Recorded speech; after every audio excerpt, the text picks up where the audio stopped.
I look like an egg. Help. Is this camera angle right? Is this okay? Okay. Hi. I'm reading a new book, as you can tell from the title. Lord the Fairy books, they kind of blew up quite a few years ago because of A Court of Thorn and Roses, I could tell, by a certain author, and also by Holly Black and the Cruel Prince series. It's become very popular, the whole fantasy thing. I am so into fairies, I'm so into fantasy, into mystical stuff. Give me that and I will eat it up. Is it because I watched The Winx Club from the age of 6 and I'm still obsessed with it? One day I went into the works, which you can see in my vlog, by the way. You should totally go watch it, it's literally out.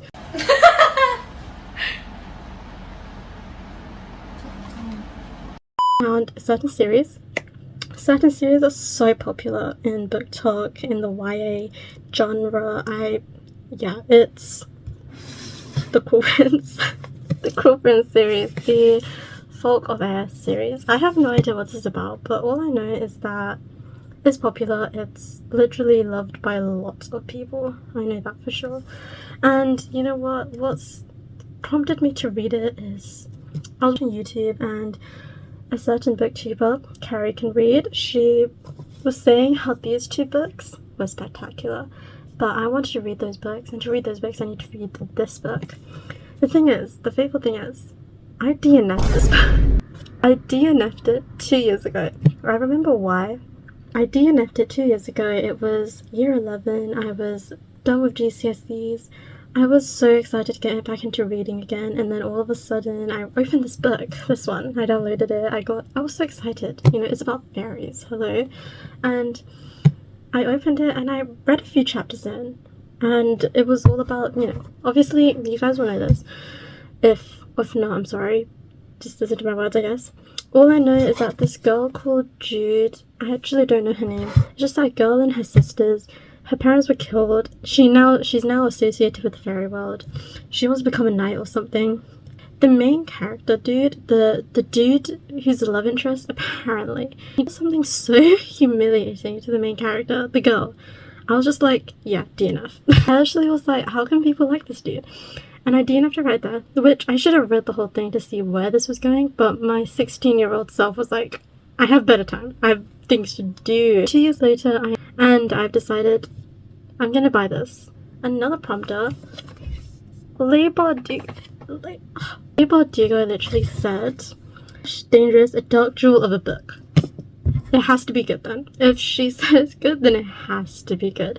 There's a chance. Surprisingly skinny. I was expecting thick books, maybe because I'm used to it. 370 pages, theoretically. Actually, it's not that bad. I'll try and read all 3 books in a week. I've done that before at some point in my life. Let's read the synopsis. Of course I want to be like them. They're beautiful as blades forged in some divine fire, and Cardan is even more beautiful than the rest. Ah, this dude. I did not like this dude. I DNF'd because of him. Yeah, me and him have beef. I have beef with this dude. I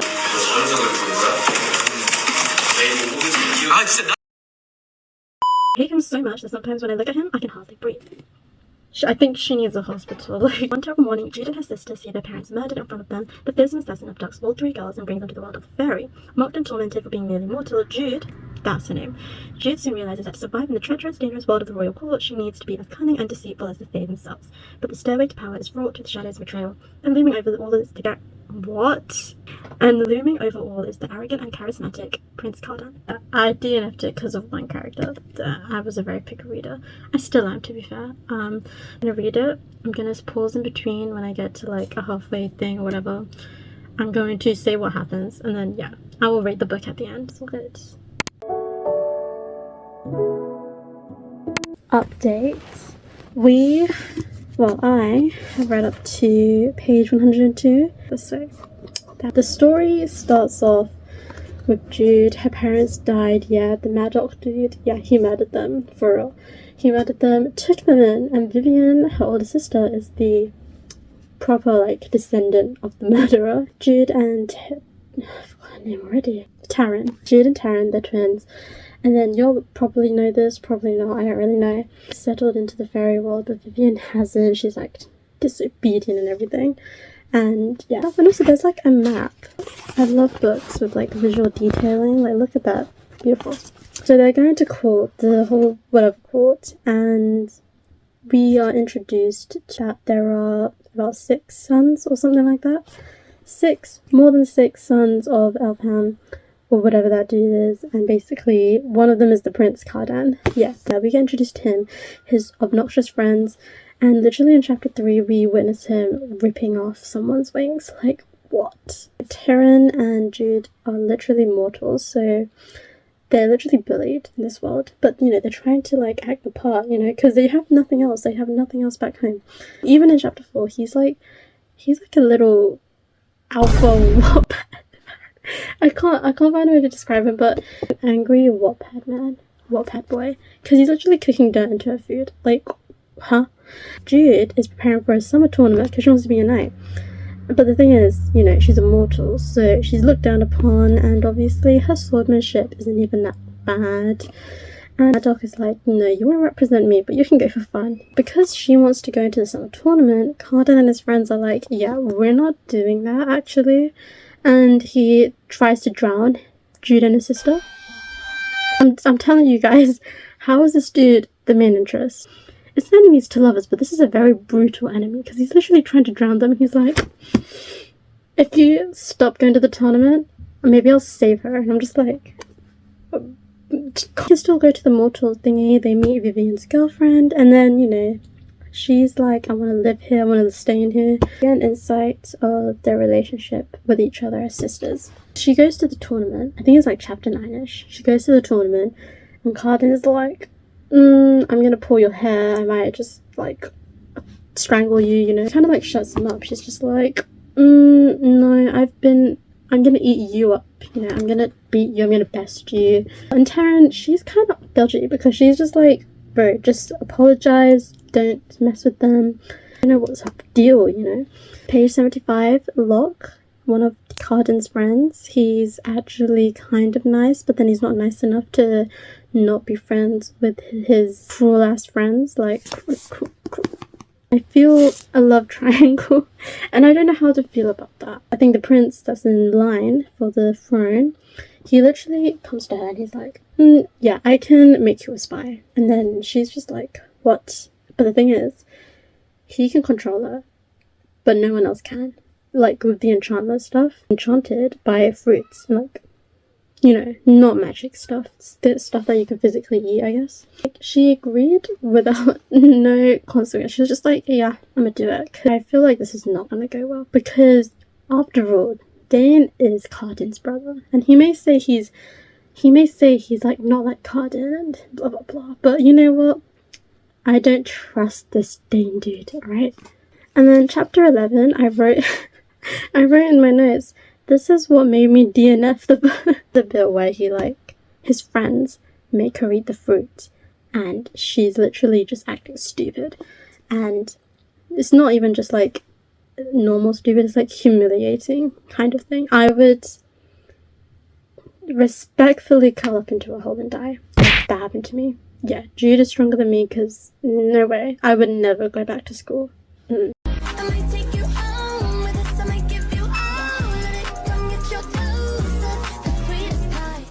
Locke obviously helps her, but I'm just like, you could have prevented that in the first place. So he's not very good either. Basically wears off, but she's just like, how are you friends with them? And I'm just like, exactly. 𝙬𝙗𝙗 is asking the right questions. Yeah, that's where we are. And honestly, I really cannot find anything in me to like Cardan. Maybe my mind will change, but I'm literally just thinking, people like this for a reason. Hopefully I can finish this by tomorrow, because I read this in about 2 hours-ish. So yeah, that's my update.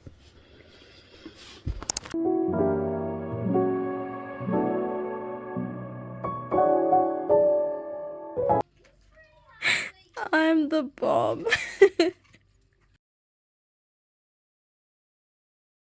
What? What? I'm so confused. Sin City was a Literally, I finished. Update. I finished it. Yay!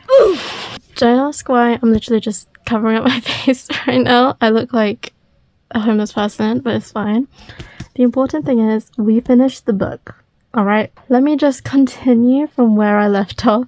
Okay, so if we left from chapter 11, she literally got humiliated, nearly stripped down in front of class. And Maddox is like, who did this to you? Let me deal with them. And she's just like, nah, it's alright.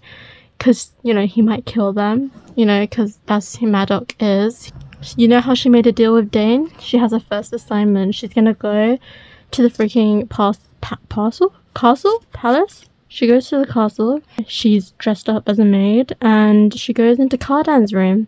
She ends up there. She follows the maid, who's just mindlessly working. Because mortals in this world, they will either just be glamoured into doing stuff without even knowing where they are, you know? She takes the Alice in the Wonderland through the Looking Glass book, one of her memories from her mother. And she's also sneaking into a room where I think it's just like a strategy room, like it has a map and it has all kinds of stuff in it. She sees a note and then, you know, it's about poison. It's about this thing, like someone collected a poison and she tried to copy it down, blah, blah, blah. But footsteps are coming, so she hides under, like, this chair thing.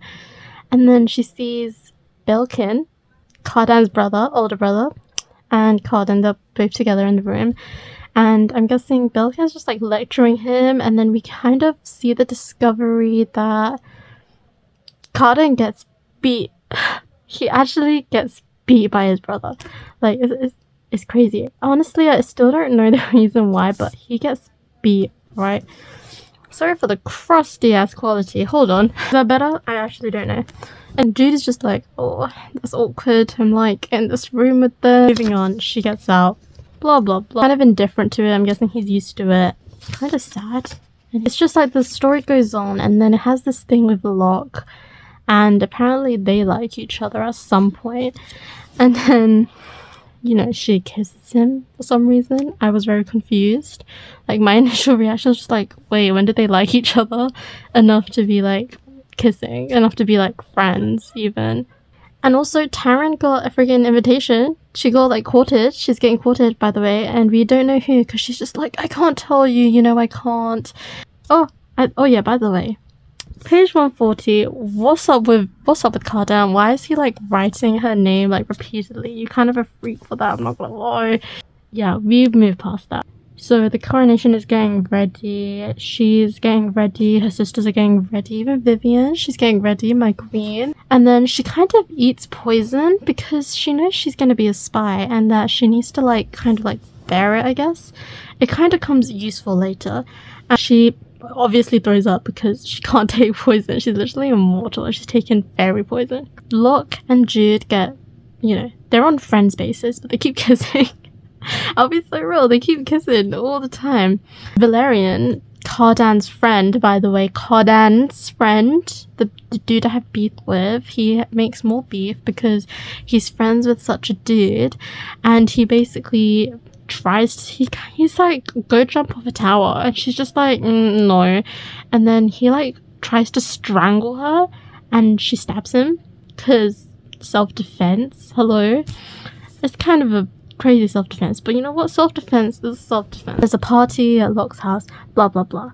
She has a party and then is Nicatia with Locke, you know, has all this love triangle stuff. Is Locke trying to get with Nicatia? Whatever. She sees an acorn and basically it has this message in it, whatever. By the way, she goes back to the thingy-majiggy, the palace, to do some spy work, I guess, and she just saves a random mortal. Like, she tries to save her, and then that mortal, when she takes her to Vivian, they're trying to like ride to the immortal world.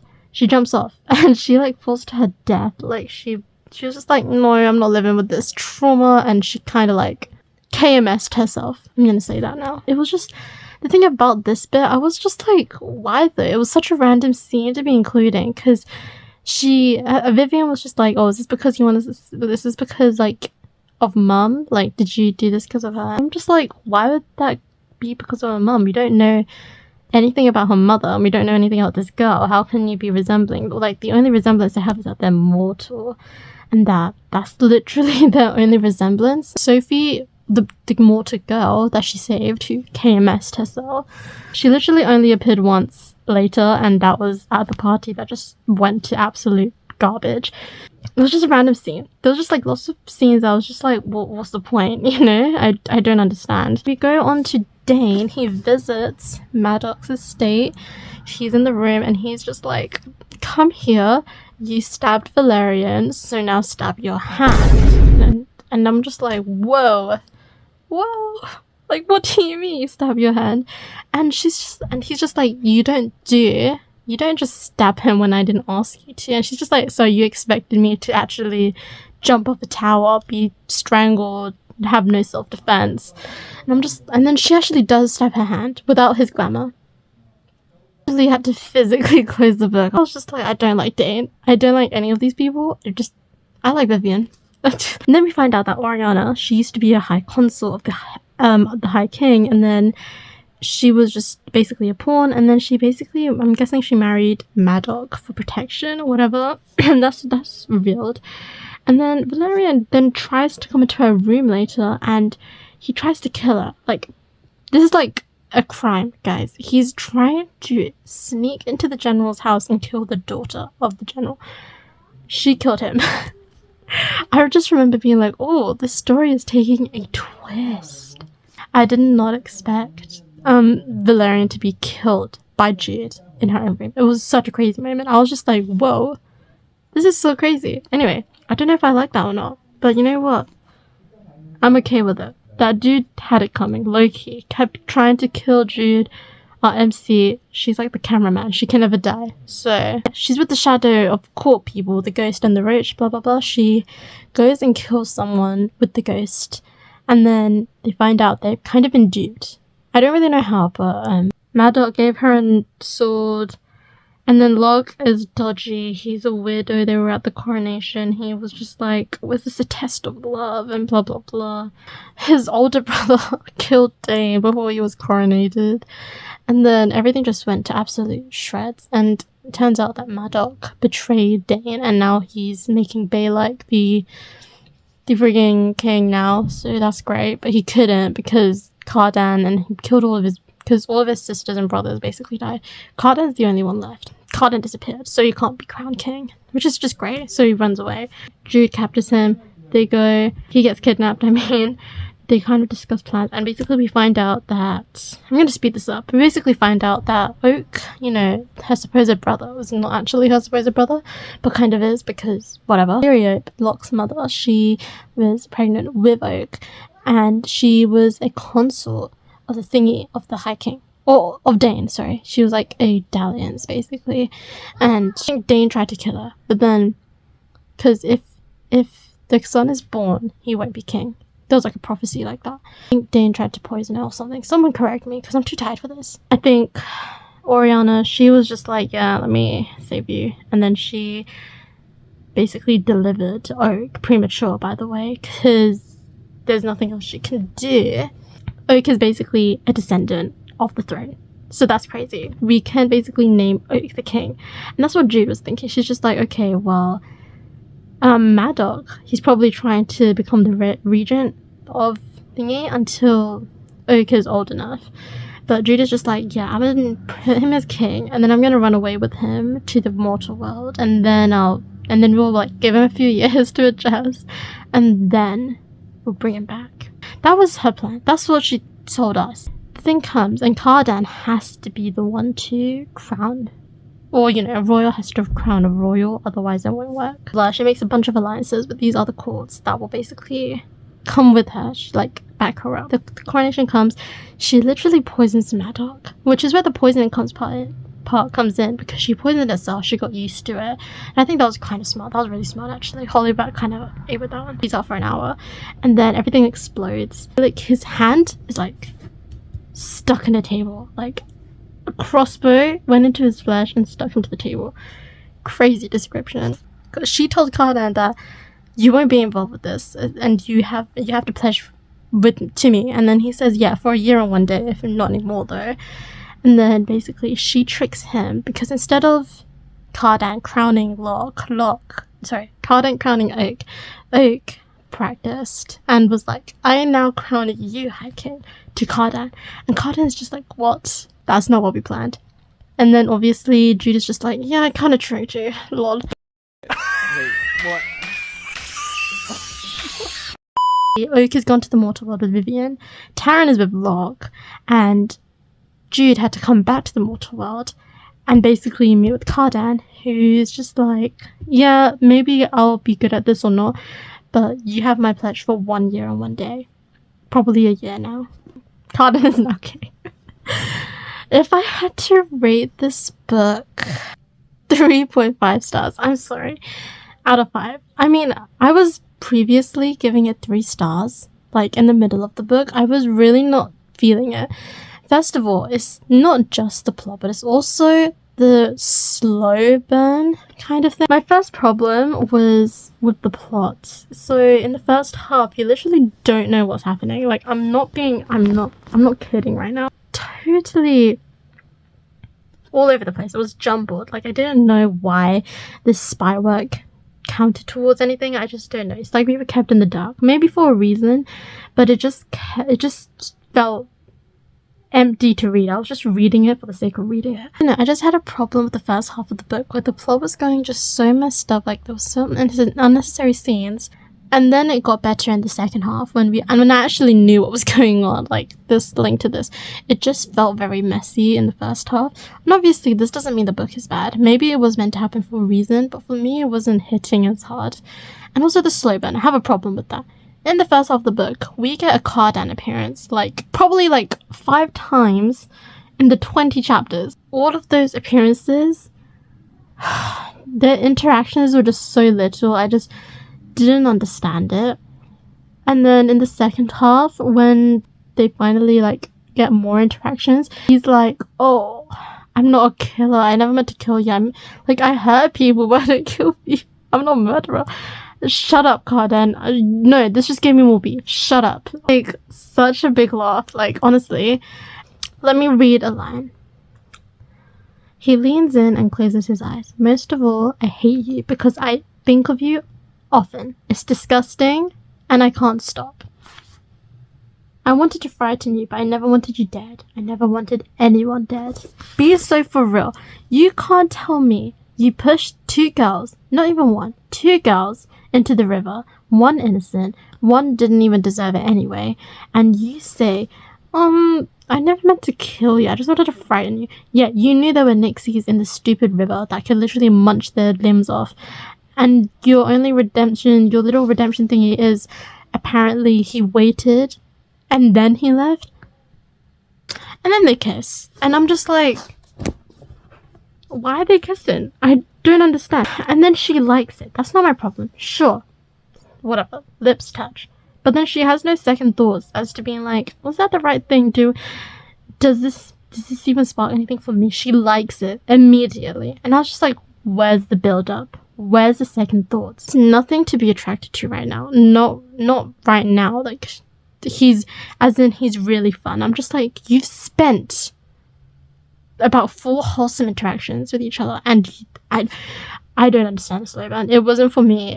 Personally, I did not like it, and it seems like that Cardan will still have beef. It's not eradicated at all. Anyway, 3.5 stars does not mean the book is bad. It's just my opinion. It's not good to blow me away, but it's definitely not bad. I think the plot was interesting because I like that bit. I'll see you tomorrow. I need to sleep on this, so goodbye.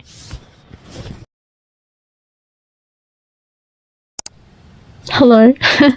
It's actually day 5. I didn't vlog when I started reading this, and I'm now updating. I've got this much left to read. I love the cover, I love the cover of this. The text screams very royal. We're here now. I've started reading this I started reading it yesterday. I'm gonna speed through it because my storage is not the strongest right now. So what happens is that we basically go on where we left off.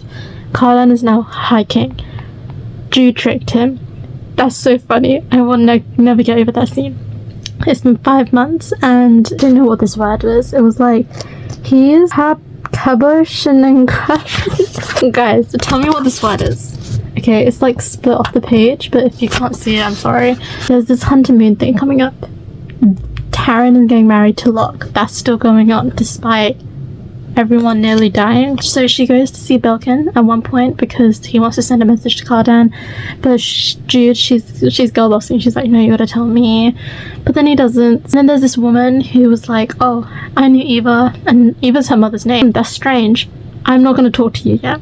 Moves on. She stabs a random dude because he literally hit her in the face, and then she gets info because apparently Belkin is getting some jewels and stuff from the undersea. There's like a betrayal going on there. There's like something waging. Taryn is inviting her to the wedding. Nicasia misses Cardan. Cardan, I still have beef with him. I still don't like him. Nicasia nearly shoots Cardan because she wanted to surprise him, but it didn't work. I know that Nicasia's mother is planning something. She probably wants Nicasia to marry Cardan so that she can take the throne. And Nicasia's just like, yeah, someone's already betrayed you, so like, don't come at me, you know? Me personally, I think it's the ghost. Pinterest ruined it for me, but Pinterest was making a meme and the roach and the bomb was in it. The ghost wasn't. And Jude goes to these council meetings, no one takes her seriously. Mentioned about the undersea, everyone was just like, yeah, no. And I was just thinking, wouldn't Maddox kill her yet? Like, Maddox hasn't killed her, and I'm so surprised. Locke is a weird. He's like the master of rebels or something. And Taryn's just like, please, Jude, don't make him do this. I love him so much. I need him near me. And I'm just like, Taryn, you're kind of weird. I'm not gonna lie. Anyway, chapter 10. Jude tries to extend the vow, and Cardan is just like, no.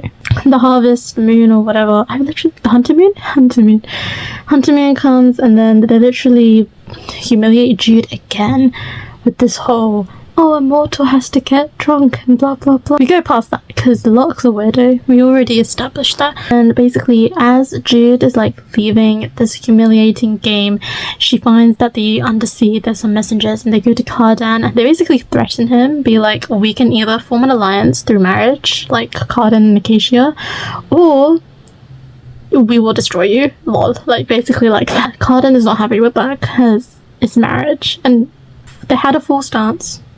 I have to say that. I mean, I liked a bit of it, but then it kind of let me down. Whatever, we'll skip past that. The whole wedding thing with Taryn, she's inviting Oak and Vivian, but I'm just like, isn't the most safest thing, you send him away for a reason, to bring him back so only 5 months after, isn't that dangerous? Isn't that like logically stupid? Like, I wouldn't bring Oak back or Vivian back for anything.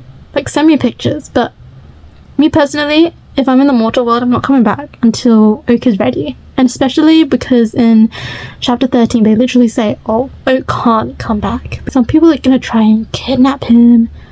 So me personally, I find that's like a conflict that could have just been avoided. Like, why would you let Oak come back? He's literally the most important person right now. Chapter 13, we find that the woman in the Tower of the Forgotten, she's Cardan's mother. Gasp.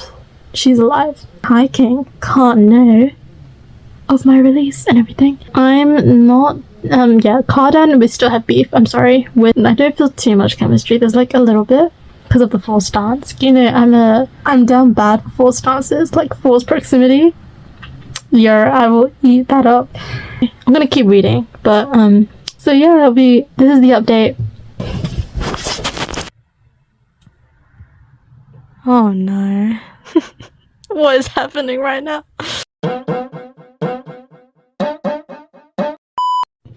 I just want to say that after reading this little spicy scene, I'm very confused. Like, I think this is much worse than my reaction in the first book to the kiss. They haven't been interacting in the best way. I expected maybe another kiss. Maybe this one, as in like, let me fix it. The first book, they kiss, but she's very unsure. He's also very unsure because he doesn't like it. He said it himself. He doesn't like how he feels when he's around her. And that could be like an unsure kiss. I wouldn't mind that. But they made it seem as if they both liked it instantly. And then in this book, they could have done this kiss thing again. And this time she actually does like it. She's already mentioned before in the book pages before, in Jude's perspective, that she always thinks about his skin or whatever. Yeah. And she could have kissed him again. And then she could have liked it. And then she could have been like, oh, this is kind of nice, you know? But in this, it's so quick. It's so rushed. And I don't feel any of it. I just feel confused. I don't feel satisfied from their development. Maybe that's my opinion. I'm a very slow burn person. That's all I had to say. This book I liked it much better than the first, because I think it had a clear plot. I think we had a clear aim, and I really liked all of the conflict. Like, the conflict made me want to read more, and if I'm stressed in a book, it probably means in a good way. Maybe. Six of Crows kind of stressed. You know, when she was in the sea, 1 month, a whole month passed. I wish maybe the first person kind of put it down for me, because I written what happened during that 1 month instead of it being told to Jude. And maybe it's a chance for another book to be written from Cardan's perspective. It just felt a bit weird. But anyway, it doesn't make the book bad. I think I really like this book, actually. I would give it 4 stars. I would give it 4 stars out of 5. So Jude is just stabbing everyone. She's made this whole thing by herself.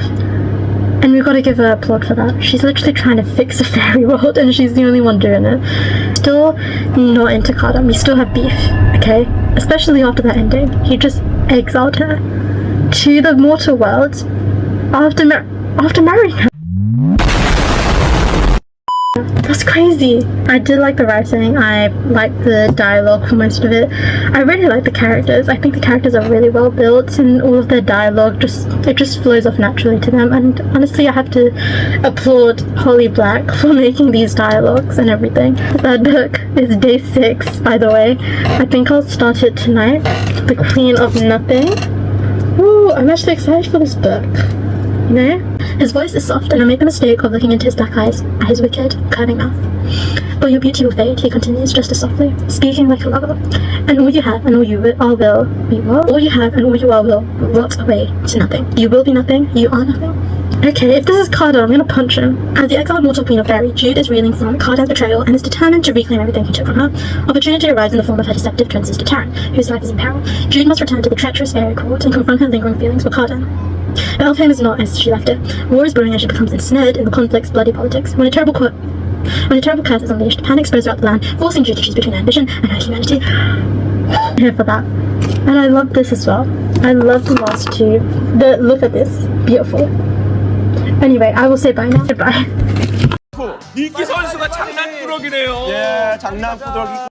Guys, we are finished Queen of Nothing. I'm gonna zoom through the plot. Storage is kind of dying, so let's start off. Jude is in the mortal world. There's like a prologue where it says about something about Cardan's prophecy and how he was born and that he will ruin the throne and blah blah blah. Jude is now in the mortal world. She's like dying inside. She's like, I feel empty, I feel betrayed, and yeah, she needs to get money. So she goes to do a job, and basically she meets this red cap called 𝓲𝓪𝓪𝓂, and she's just like, Jude is just like, can you not kill mortals because that's bad? And the red cap was like, no, I can duel you though. So they do duel, and obviously Jude cheats, but she does get stabbed a few times, so it's fine. 𝓲𝓪𝓪𝓂 says that she won't kill any more mortals, but also she's gonna tell us a secret about something about Cardan. I forgot. She goes back home. She sees Heather actually, and Heather's just like, why are you bleeding so much? Heather came there just to see how she feels about it, because as you know, he did glamour her, and yeah, they broke up. We go inside, we see Taryn, and we left Taryn off as a betrayer. She's a traitor, and Jude is just like, no, get out. If you don't get out, then I will get out. So she does go out, but then Taryn is like, no, wait, Locke is dead. Goodness gracious. And we discover that Taryn did it. Why? Because she just snapped. She just had that moment. And obviously I get that. I would too. She's also pregnant. The way my jaw dropped. So the reason why Taryn came back is because she's now being accused of killing Locke. And obviously they're going to glamour her to say the truth. But if Jude goes in place of Taryn, then no one will know. And she doesn't have to. She does go anyway, and she goes to Locke's home where they live. She gets dressed, she goes to the high court or whatever. And then, Cardan is always smirking. Also, she does go and try to lie, but obviously Cardan, he knows Jude. He's just like, let me search you in my chambers. She goes to his chambers and he knows. Thinking was just like, oh, don't kill me then. And then obviously 𝑚ad𝙗𝑘 is coming for 𝙬𝓚 or whatever, and he does get 𝙬𝓚 or Jude, and they go back to the Court of Teeth, which is where 𝑚ad𝙗𝑘 is devising an army and everything to overpower Cardan. And also 𝑔rimston is there. This traitor, he is there. He's building a sword for 𝑚ad𝙗𝑘 to kill, like, to cut through anything, to and whatever. Also, we find that 𝑔rimston's creations do curse people if he wants them to, which is just great. 𝑚ad𝙗𝑘 has someone in this thingy, in this cave thing, and it's the ghost, basically. And basically, if someone knows his real name, they can command him. So 𝑚ad𝙗𝑘 knows his real name, and I'm thinking basically he's going to use him in the future. Oriana knows. She does because Jude messes up a little bit. But Oriana knows, and she's just like, I won't go against 𝑚ad𝙗𝑘. And she's just like, yeah, that's fine. But she does want to save the ghost before she goes. In the camp in the night, the Roach and Cardan are here to come save her. That's crazy. She does escape, I think. But they have to go get the ghost, which is basically she has to open the chain, so she has to go get the key from 𝑔rimston's lair, whatever. But then the lair is basically discovered, and now they have to run. Cardan takes the Roach, he gets poisoned, right? And then Jude goes and it tries to get the ghost, but the ghost is already gone, and 𝑚ad𝙗𝑘 knows. Jude is running for her life. She's literally running for her life from 𝑚ad𝙗𝑘, and he does get a stab at her side. And it just seems like that 𝑚ad𝙗𝑘 was like, oh, I didn't mean to do that, but I kind of did. But you know what? Too late. We get Vivi, 𝙬𝓚, and I think it's just Vivi and 𝙬𝓚, and 𝑔rimmer_mork. They all not stab, but they kind of attack 𝑚ad𝙗𝑘. And anyway, Jude is dying. She got nearly cut in half. But basically, we get discovered that when she bled on the ground, flowers were growing. The land healed her, and 𝙬𝓚 sewed her up, or whatever. Basically, she, as the ghost is not there, Jude is just like, okay, I need to save Cardan, and blah, blah, blah. She thinks the ghost is going to get a hit at Cardan, so she goes to where the palace is. She tries to get a bow and arrow or whatever. She tries to find the ghost, but then we find out that the ghost was never there. Jude is just looking like an assassin waiting to kill Cardan.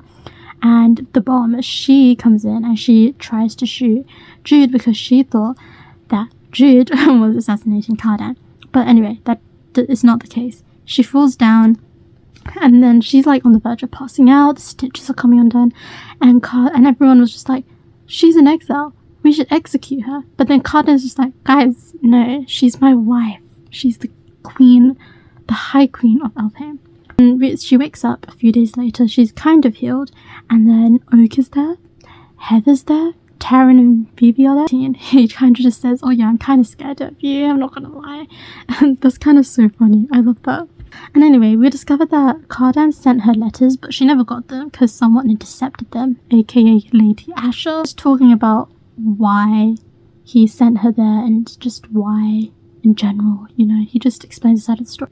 Jude explains the plans to everyone, to the court, and the ghost was actually shooting Orlac. So Nicatia comes and she's just like, hello, this is not fair and everything. Anyway, Hollow Hall. We go there because 𝙬𝓚 is just like, I need you guys there. So Cardan and Jude go, and they find that the ghost is in there, and basically they know his real name, so they command him to just like stop, you know. But anyway, there's like development with Cardan and whatever. Rondalind, I forgot his name. One of the counselors are just like, there's never been a mortal high queen, you should get out of it. But then Cardan's just like, shut up, you know, it's not that deep. Heather and Vivi are there, and then Cardan and Jude are mingling. That's the best way to put it. Okay, this bit, wait. Here, I'm gonna read a line. It's you I love, he says. I spent much of my life guarding my heart. I guarded it so well that I could behave as though I didn't have one at all. Even now it is a shabby, worm-eaten and scabrous thing, but it is yours. He kind of made me giggle. And we go on to that, and we're going to fight 𝙪𝙑, and he's here for the High Crown and everything. The whole thing with the prophecy, the ruination of the throne, 𝙪𝙑 does ruin the throne. He does basically break it in half, literally. It's in a literal sense. Now, Cardan breaks the blood crown. He breaks it, and that's in a literal sense from the prophecy as well. The crown or something will be broken or whatever. And he gets cursed. He turns into a serpent. What? Then it's just like around the throne. Anyway, everyone gets out. 𝑢𝓲𝓪𝓂 is made general. She tries to go to Bathin because the only way that the curse can be broken is if it's blood, the serpent's blood, is spilt. So as we assume, it's Cardan's blood, so she has to kill him. 𝙪𝙑 is here as well. 𝐾𝑆 of Teeth are here as well. And they basically are like, we have a proposal, this bridle thing, which is basically you can control anyone and you have to tie your hair to it or whatever. And they're just like, oh, Oak can marry the 𝐾𝑆 of Teeth queen or whatever. She's also quite young and everything. The bridle would bind Jude to Cardan and everything. She would be able to control it, and they basically try to make that deal. But, you know, she also doesn't believe that. She discovers a few things, that the bridle doesn't work like that. So she takes 3 strands of 𝙪𝙑's hair, and also 𝓢𝓽𝓪𝓂, I think his name. They agree, Jude agrees to the fact that they should bridle Cardan. And the thing is, she goes to 𝓶𝓾𝓼𝓲𝓬, and she's just like, I need something from you. And he's just like, yes, of course. They go to the forest, the Congo forest, and they're just like, okay, the serpent is spotted there, you need to get him now. And, you know, as the point is that Jude is supposed to bridle him, but she gets a sword from 𝓶𝓾𝓼𝓲𝓬, which just cuts through anything, and she cuts the serpent's head off. And she's just like, she killed Cardan, basically. And in a literal sense, right, the prophecy, I thought it was over, but no, Cardan comes out of the snake. In a literal sense, they had to kill the serpent for a greater ruler to rise. What? Hate these riddles. Shake my head. Everyone is just in chaos, and they're just like, oh no, you shouldn't have done that, we wanted this and that. Anyway, the High King and High Queen are here. And then I marked 288. He literally goes, I think they're eating the serpent in the celebration, and he's just like, I always supposed that would be delicious. Cardan, you've got to be kidding me. Page 90 as well. I think it's an interaction between them. And she goes, here's the scene again. You don't know how long I've waited to hear those words, he says. You don't want me dead. If you joke about this, I'm going to kill me, he asks, raising both black brows. I think I might hate him after all. I love bickering. It's cute. There's hints that the ghost likes Taryn. 𝙪𝙑 gets exiled to the mortal world. You know, all of that stuff happens. And then the book ends with them having a newlywed celebration for Cardan and Jude. And they have a pizza party. I love it. Now that I read this book, I read this series, I'm going to rate it. I think this is a 4 out of 5 stars. I really like the plot. I really like how it tricked me, and I feel stupid now. Like, this book basically kept me anxious. Very anxious. And I think that's, in a good sense, that made me want to read it more. And I did finish it roughly within 2 days. The prophecies made me feel stupid. Great work, Holly Black. I actually can't believe I got did warm up to Cardan just a little bit, but I'm not on the same level as I'm not into him as much. Characters were also well developed. Jude is crazy. She's actually such a schemer, and I love her for that. But yes, I think this was a great series. I see why people love it so much, because it's actually so interesting. It's fantasy, it's much new, and that kind of brings me to it. 4 out of 5 stars. I really liked it. But yeah, this brings us to the end of it. I know there's like 2 more stories. I think the Stolen Heir is based on Oak, but I'm not going to read that. This video is already too long. It's going to be a nightmare to edit. But I am happy to end it here. Please, for my sanity, subscribe, comment, like, notify the bell. And yeah, I will probably be back with a new book video. And yeah. Bye.